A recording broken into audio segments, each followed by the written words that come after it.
마태복음 14장 22절부터 33절까지의 말씀을 하나님께서 우리에게 주신 말씀에 감사하며 다 함께 자리에서 일어나셔서 한 목소리로 하나님의 말씀을 받들어 읽도록 하겠습니다. 마태복음 14장 22절부터 33절까지의 말씀 한 목소리로 받들어 읽습니다. 예수께서 즉시 제자들을 재촉하사 자기가 무리를 보내는 동안에 배를 타고 앞서 건너편으로 가게 하시고 무리를 보내신 후에 기도하러 따로 산에 올라가시니라. 저물매 거기 혼자 계시더니 배가 이미 육지에서 술이나 떠나서 바람이 거스름으로 물결로 말미암아 고난을 당하더라. 밤 사경에 예수께서 바다 위로 걸어서 제자들에게 오시니 제자들이 그가 바다 위로 걸어오심을 보고 놀라 유령이라 하며 무서워하여 소리 지르거늘 예수께서 즉시 이르시되 안심하라 나니 두려워하지 말라.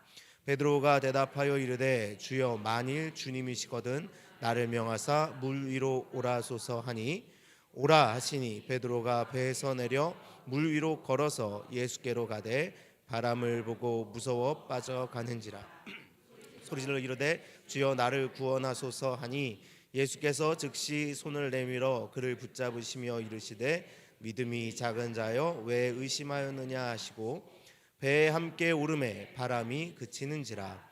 배에 있는 사람들이 예수께 절하며 이르되 진실로 하나님의 아들이로소이다 하더라. 아멘. 이는 하나님의 말씀입니다. 감사합니다. 아멘. 자리에 앉으시겠습니다. 우리 시간 행복한 공동체를 만드는 방법이라는 제목으로 김재영 전도사님 말씀 전해주실 텐데요. 많은 은혜 받으시기를 부탁드립니다. 우리 김재영 전도사님 나오셔서 말씀 전해주시겠습니다.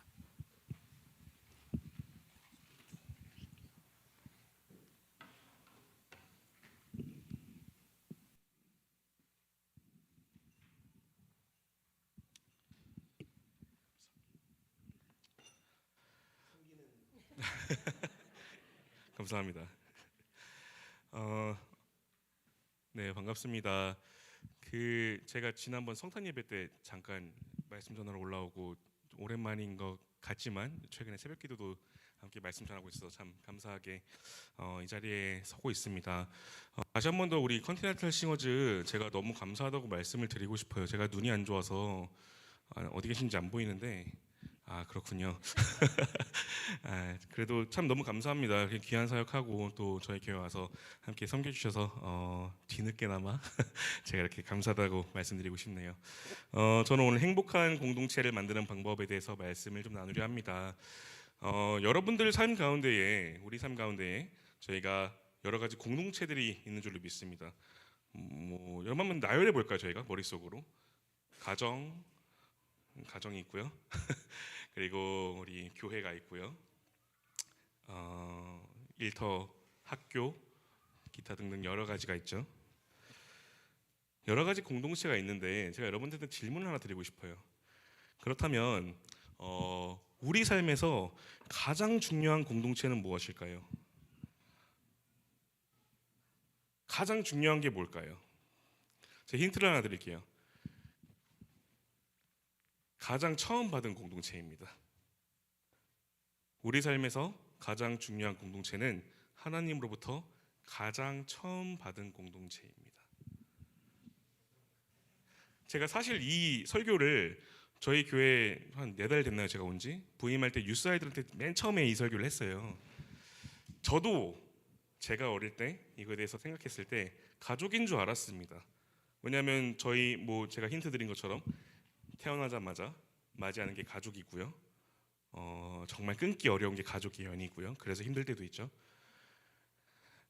잘 생각해 보니까 아닌 거예요, 가족이. 그럼 뭘까요? 교회도 너무 중요하고 일터 중요하고 학교 중요하고 정말 제일 중요한 건 뭐냐면 나와 하나님과의 관계입니다. 다시 한 번 더 제가 말씀드리겠습니다.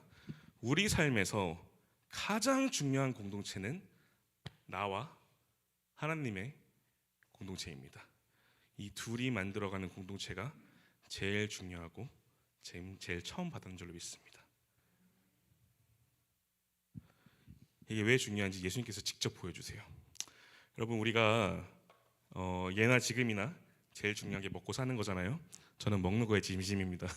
오늘도 그 청년들이랑 끝나고 그 성도님 내일 생일이어서 이제 밥 먹으러 가는데 먹는 거에 참 진심입니다. 근데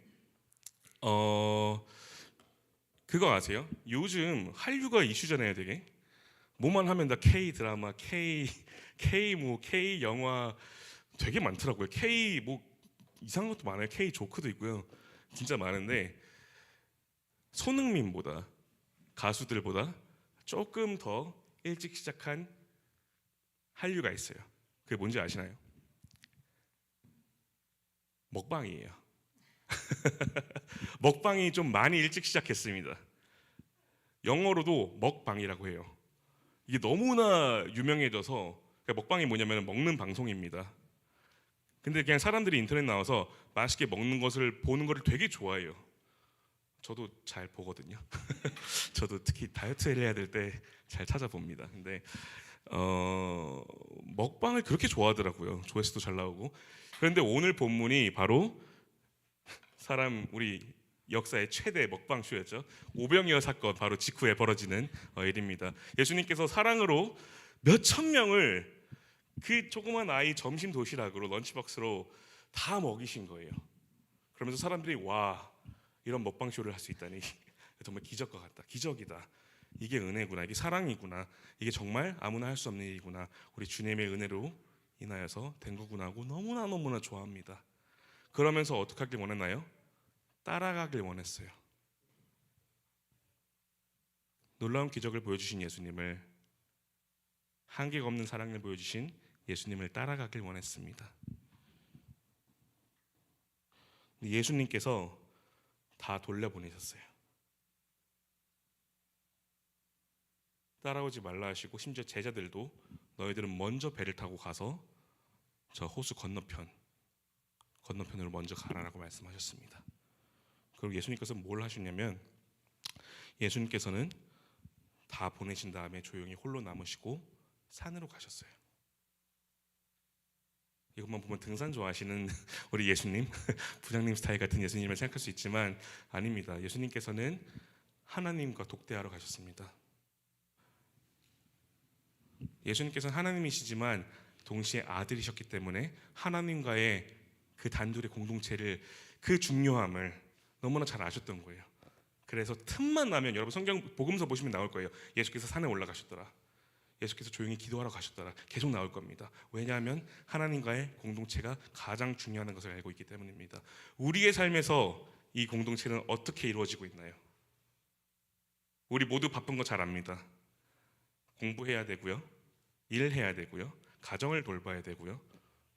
놀아야 되고요. 여러 가지가 있죠.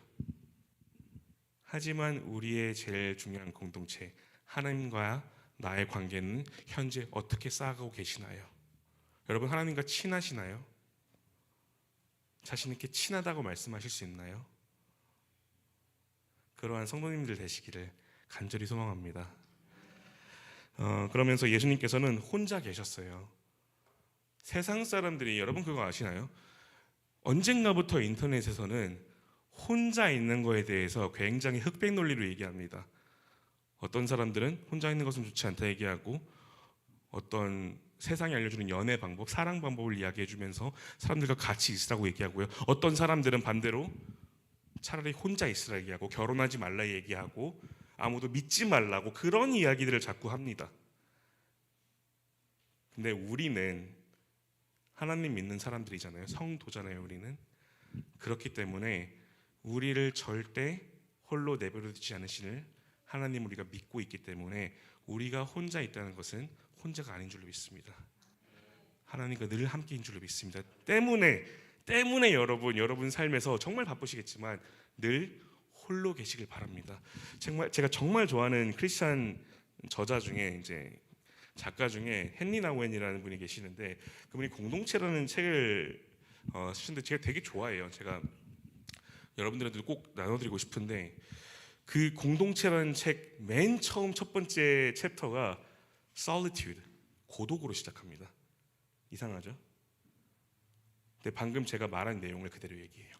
우리는 고독할 때 정말 혼자 있는 것이 아니라 사실은 하나님과 단둘이 있다는 것, 그게 은혜라는 것, 그렇게 이야기합니다. 그러면서 우리가 이제 장면이 바뀌는 걸 볼 수 있습니다. 제자들이 배에 탑니다. 배에 타고 무트를 떠나서 건너편으로 가고 있는데 거친 파도와 풍랑이 일어서 그들이 혼란에 빠집니다. 굉장히 혼란스러워하고 무서워하고 그래요. 그래서 심지어 가면서 예수님께서 걸어오시는데 예수님도 알아보지 못합니다. 그렇게 동고동락하고 같이 먹고 자고 함께 생활했던 예수님도 못 알아보고 유령이다라고 말해요. 제가 오늘 제목을 행복한 공동체를 만드는 방법으로 정했잖아요. 근데 왜 이 본문을 택했냐면 저희 삶에 수많은 공동체들이 있는 줄로 믿습니다. 저는 배라고 표현하고 싶어요. 우리가 타고 있는 배들이 있는데 그 배 안에서 우리가 늘 순풍을 맞으면서 잘 갔으면 좋겠지만 그러지 못할 때가 참 많더라고요. 어떤 상황이 마음에 안 드는 상황이 일어나거나 나와 맞지 않는 사람을 발견할 때나 환경이 내가 기대했던 거랑 좀 달라질 때가 있어요. 그때 우리 혼란에 빠지더라고요. 화가 날 때도 있고요, 속상할 때도 있고, 억울할 때도 있고, 배에서 당장 내려버리고 싶은 순간도 있는 것 같더라고요. 그러면서 나와 함께 계시는 우리 예수님을, 나를 홀로 내버려 주지 않는 그 예수님을 우리가 잊고 살 때가 많은 것 같습니다. 근데 예수님께서는 늘 말씀하세요. 늘 말씀하십니다. 잘 돌아가고 있나요? 좋네요. 네, 말씀하십니다. 안심하라, 나다, 두려워하지 말아라. 여러분, 저는 이게 부르심인 줄로 믿습니다. 우리가 주님, 제가 어떤 일을 해야 될까요? 어떤 학교를 가야 될까요? 뭐를 섬겨야 될까요? 뭐 이런 것도 부르심일 수 있지만 궁극적으로 예수님께서 나다, 안심하여라 라고 우리 삶에서 매일 말씀하시는 게 부르심이고 은혜고 사랑인 줄로 믿습니다. 우리가 그 부르심을 듣길 바랍니다. 여러분, 매일 말씀해주고 계세요. 부르심이라는 것은. 왜? 사랑하시니까. 사랑하는 사람 부르고 싶잖아요. 우리 저 내일 마침내 저희 가족들 옵니다. 3달 동안 한국에 가 있는 가족들이 내일 오는데 다들 3달 동안 저보고 제일 많이 하신 질문이 행복하시죠? 였더라고요. 저 슬펐는데 아무도 안 믿으시더라고요. 어쨌든 자꾸 부르고 싶잖아요. 사랑하는 사람들. 매일 영상 통화하고요. 왜 이걸 변명처럼 하는지 모르겠지만 어쨌든 예수님께서 그렇게 부르십니다. 우리를 자꾸 부르세요. 왜? 사랑하니까. 다른 것은 평안을 주려고. 여러분, 이게 이유입니다. 그렇게 해서 예수님이 물 위를 걸어오시는데, 그리고 안심을 시켜주시는데 다른 제자들, 모든 제자들이 다 혼란에 빠져요. 안심하여라, 나다, 두려워하지 말아라고 평안을 주겠다고 말씀하시는데도 모두가 두려워하는데 단 한 사람이 그나마 조금 깨어 있어요. 베드로가 거기서 대답을 합니다. 주여, 정말로 선생님이시면 저더러 물 위를 걸어서 선생님께로 오라고 말씀하여 주세요. 여러분, 이 당시 때 물이 무엇을 상징했을까요? 바다가 무엇을 상징했을까요? 악을 상징했어요. 불안을 상징했고요, 고통을 상징했고, 죽음을 상징했습니다. 예수님께서 단순히 그냥 멋있게 물 위를 걸으신 그 기적이, 그게 놀라운 게 아니라 모든 불안과 너무나 아픈 고통들, 죽음까지도 너무나 멋있게 이기는 모습에 베드로가 거기에서 충격을 받은 거예요. 감동을 받은 거예요. 그래서 이야기하는 거예요. 주님, 제가 속해 있는 공동체에서, 제가 타고 있는 배 안에서 우리 공동체 멤버들과 함께 내가 너무나 불안합니다. 내가 힘들어요. 내가 죽을 것 같습니다. 저도 주님처럼 물 위를 걷게 해주세요. 저도 주님처럼 불안을 극복하고 고통을 이겨내고 내가 죽음도 이길 수 있게 해주세요 라고 고백한 거예요. 간구한 거예요. 너무나 멋진 간구가 아닐까요? 예수님께서 다음에 이렇게 대답해요. 너무나 멋있어요. 예수님 되게 쿨한 것 같거든요. 여기서 한마디 하세요. 오라, come 말씀하세요. come. 네, 오라라고 말씀하세요. 우리가 여러분 잘 생각해 보세요. 우리가 속해 있는 공동체들에서 우리는 항상 참 잘 살아가길 원해요. 그리고 그게 하나님께서 우리에게 공동체를 주신 이유라 생각합니다. 사람들과 함께 더불어서 주님의 이름으로 잘 살아가길, 같이 누리길, 같이 좋기를. 그렇죠? 근데 많은 순간에 우리는 같이 힘들 때도 있고요. 어떤 때는 나만 힘들 때도 있고 그런 것처럼 느껴질 때도 있고요. 그렇죠? 근데 그때 예수님께서 여러분들에게 분명히 말씀하실 거예요. Come, 오라라고. 근데 그 말씀은 절대로 그 배에서 완전 떠나 이게 아닙니다. 그 공동체에서 그 배에서 완전히 이탈해가 아니라 나를 바라봐입니다. 거친 풍랑을 보지 말고 주위 사람들을 보지 말고 날 바라봐, 시선을 내게 두어라 라고 말씀하신 줄 믿습니다. 그러면서 이제 베드로가 나아갑니다. 예수님께 나아갑니다. 그래서 물 위를 걷습니다. 놀랍지 않나요? 너무 놀랍게도 물 위를 걸어요. 그냥 성경책을 보면 물 위를 걷구나가 이 정도로 끝날 수 있는데 그게 아니에요. 잘 생각해 보세요. 여러분들이 만약에 극심한 불안, 고통, 죽을 것처럼 힘든 순간에 있는데 기도 한 번 했다고, 내가 시선 한 번 돌렸다고 하나님이 바로 평안 주신다면 그게 제일 너무나 놀라운 은혜 아닌가요? 근데 그러한 은혜를, 그러한 응답을 베드로가 바로 체험하고 있습니다.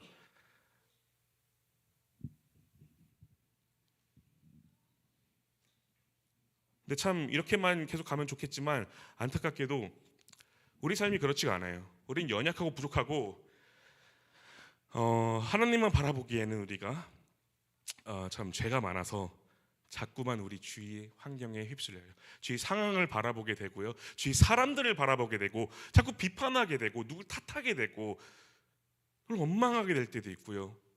만족스럽지 않을 때도 있고 그러면서 어떻게 되나요? 베드로가 여기서 가라앉아요. 다시 어디로? 물속으로, 불안 속으로, 다시 고통 속으로, 원래 겪고 있던 그런 문제들 속으로 다시 가라앉습니다.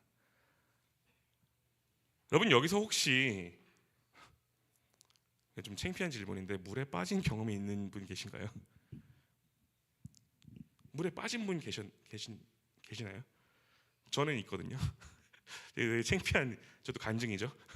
간증인데 제가 이제 초등학교 졸업하고 캐나다에 왔는데 그 전에는 수영을 1도 안 배웠습니다. 그냥 계곡 가서 놀고 하는 수준이었는데 와가지고 제가 겁이 없어요. 겁은 없는데 호기심이 많아서 이렇게 수영장 저희 동네거든요. 포코 동네 수영장에 갔는데 애들이 너무 재밌게 놀고 있는 거예요. 거기에서 막 다이빙하고 줄 타고 타전처럼 막 나가지고 막 떨어지고 너무 재밌어 보여서 가가지고 저도 뛰어들었거든요. 바로 4m였습니다. 들어갔는데 숫자 4M 딱 보이더라고요. 여기 큰일 났구나. 그래서 다행히도 라이프 가이드가 와가지고 구해줬어요. 근데 물에 빠지신 분들은 알 거예요. 물에 빠지면 어떠한 줄 아세요? 일단 아무것도 안 보여요. 목구멍으로 물이 들어오고요. 불안해지고요. 힘이 들어가요. 몸에. 살고 싶어서. 죽을 것 같은 마음이 확 들거든요. 무슨 말도 못해요. 살려달라 헬프미도 안 돼요.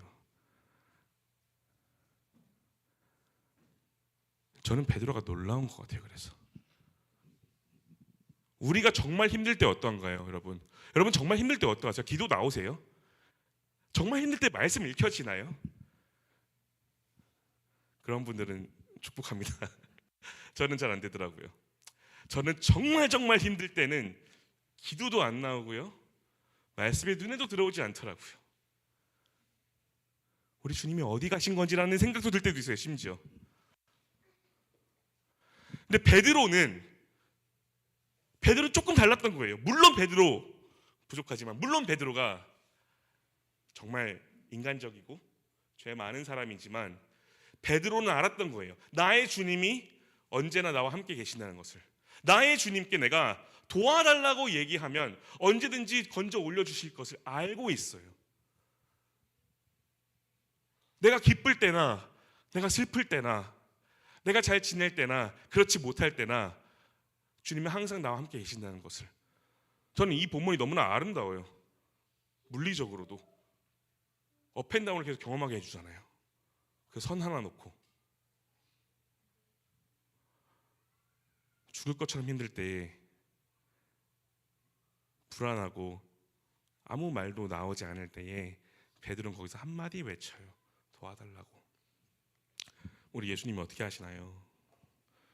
바로 손 내밀어서 베드로 건져 주십니다. 그리고 말씀하세요. 믿음이 적은 사람아, 믿음이 적은 사람아, 어찌하여 의심하였느냐? 책망하시는 게 아니에요. 책망하시는 게 아니에요. 불쌍하게 여겨주시는 거예요. 불쌍하게 여겨주시는 거예요. 그러면서 예수님과 베드로가 끝내 만나게 되고 그리고 함께 배에 올라타십니다. 성경에서 보면 배에 잘 안 타시거든요. 예수님이 같이 처음으로 배에 타세요. 쟤들과 함께. 그리고 어떻게 되나요? 바람이 멎습니다.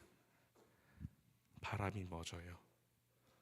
멈출 것 같지 않았던 그 힘든 상황이 한순간에 끝나버립니다. 언제? 예수님이 나와 함께 나의 공동체에 올라타셨을 때. 올라타시기 전에 내가 예수님 안에서 충분히 업앤다운을 경험하면서 예수님께 한 발자국 나아갈 때에, 그 전에 내가 먼저 예수님께 시선을 고정하였을 때에 회복 역사가 이렇게 흘러가더라고요.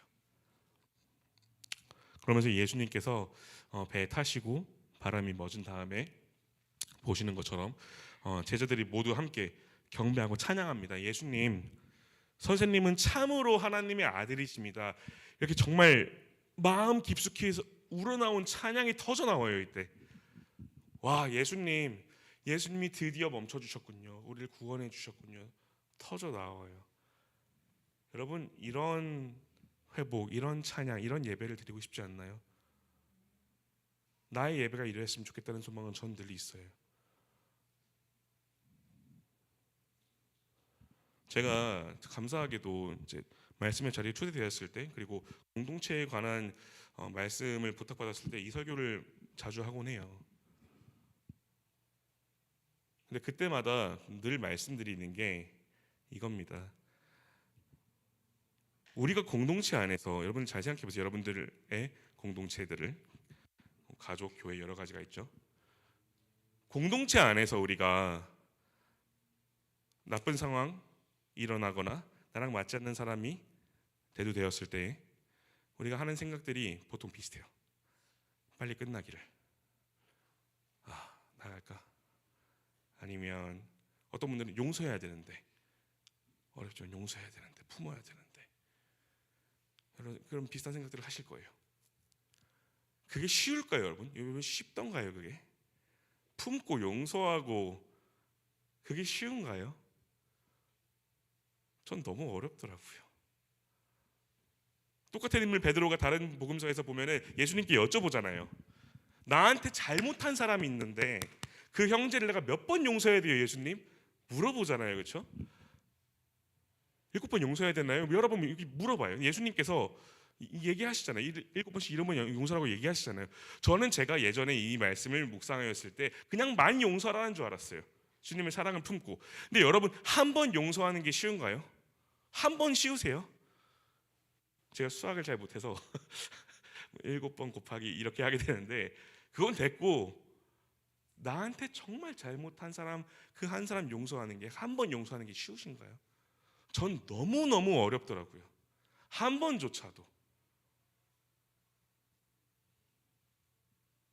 그래서 어제 말씀 준비하는데 친하게 지내는 청년 중에, 저희 교회는 아니지만 친하게 지내는 청년 중에 한 명이 예전부터, 몇 년 전부터 저랑 이제 친한 관계를 유지하는 청년인데 울면서 전화가 왔어요. 가족 문제로. 저한테 예전부터 가족에 대해서 나누었었고 너무나 힘든 상황 속에 있었고 정말 긴급한 상황 속에도 저한테 전화를 한 적이 있어요. 그 친구가 어제도 전화를 했더라고요. 자기가 이제 못하겠대요. 용서도 못하겠고 이해는 할 수도 없겠고 품는 것도 어렵고 뭘 어떻게 해야 될지를 모르겠대요 이제. 그러면서 너무너무 힘들어하면서 얘기를 하더라고요. 여러분, 우리가 공동체 안에서 그렇게 그런 일이 있으면은 보통 내가 용서해야 되는데 이거 끝내버리고 싶다, 내가 품어야 되나, 막 이러한 생각들에 힘들 때가 많은 것 같아요. 근데 여러분, 제가 어제도 그 청년한테 얘기했고 오늘도 말씀드리고 싶은 것은, 여러분이 만약에 공동체 안에서 정말 힘든 상황 속에 있잖아요. 용서하지 마세요. 정말 여러분들이 지금 누군가를 품을 수 없잖아요. 품지 마세요. 지금은 그 단계가 아닌 줄로 믿습니다. 정말 힘들 때에는 용서도 먼저가 아니고 어떤 품는 것도 먼저가 아니고 저는 위로가 먼저인 것 같습니다. 상처받은 내가 먼저, 그 배 안에서 혼란스러워서 힘들어하는 내가 먼저 예수님께 나아가서 내가 먼저 위로받고 내가 먼저 평안함에 주님을 충분히 누린 다음에 용서도 나중이고 품는 것도 나중이고 사랑도 나중인 줄 믿습니다. 혹시나 지금 여러분들 속해 있는 공동체 가운데에 여러분 혹시나 힘드시나요? 아니면 그런 경험이 있으신 적이 있으실까요?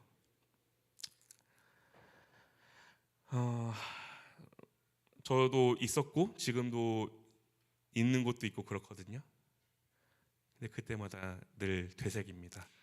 내가 나의 삶에서 제일 중요한 공동체는 나와 하나님, 그리고 그 하나님께서는 나의 모든 것을 이해하시고 나의 모든 것을 품으실 수 있고 나를 인도해 주시고 제일 좋은 곳으로 나를 누구보다 완전히 사랑해 주시는 분이라는 것을, 여러분, 우리가 그러한 분께로 가장 먼저 나갈 수 있기를 간절히 소망합니다. 그때 회복의 역사가 일어나는 줄로 믿습니다. 말씀을 마무리하려 합니다. 행복한 공동체 만드는 방법 어렵지 않습니다. 제가 보기 쉽게 정리를 좀 해놨는데,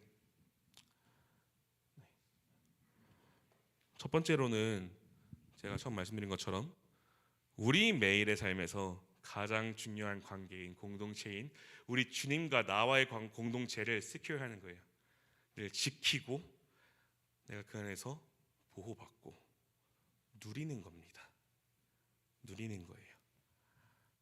제 개인 인스타그램, SNS, 소셜 미디어에 늘 한 문장만 제가 적어놓거든요. Enjoy God, 하나님을 누리는 것. 전 그게 다인 줄로 있습니다. 내가 먼저 하나님을 누리는 삶을 우리 주님처럼 주님 닮아가길 소망하면서 매일매일 내가 그 속에 거하면요, 분명히 여러분들이 하나님 안에서 가장 좋은 것들을 누리려 믿습니다. 그게 반석이 될 겁니다. 두 번째로는 내가 속한 공동체, 가정, 교회, 일터, 학교 등등, 거기서 문제가 있을 때에는 여러분, 우리가 사람 바라보기가 너무 쉬워요. 상황 바라보기가 너무 쉬워요. 그렇죠? 멈추길 바랍니다. 우리 모두가 멈추고 주님만 바라보길 원합니다. 그게 복인 줄로 믿습니다. 세 번째로는 내가 어디에 있던, 내가 물 위에 있던, 내가 물 아래에 있던, 언제나 나를 사랑으로 건져주실 예수님 한 분 믿고 내가 예수님께 나아가면서 내가 더욱더 예수님께 내가 친밀해지길 소망하는 그런 삶을 살기를 간절히 소망합니다. 여러분, 그렇게 주님과 더욱더 친밀해진 줄 믿습니다. 그리고 마지막으로는 예수님과 함께 내가 속한 공동체로 함께 나아가서 그 공동체를 품어주는 것을 우리가 함께 이루길 간절히 소망합니다. 제가 늘 사랑에 대해서 얘기할 때 그게 있어요. 아까도 그 청년 예를 들었고 했지만, 여러분, 우리가 용서도 자비도 품는 것도 사랑도 우리가 갖고 있는 것을 퍼주려고 하다 보면은 갖고 있는 것이 넓든 깊든 고갈됩니다. 바닥이 보여요. 바닥을 칠 때는 힘들잖아요, 다들.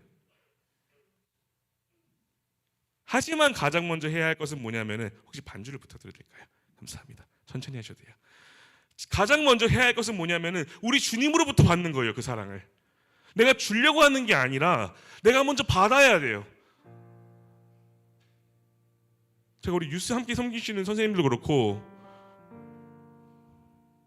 청년부 섬기실 분 계시면 말씀해 주세요. 청년부는 저 혼자 하지만 다른 데서 내가 사역할 때 섬기시는 분들한테 꼭 말씀드려요.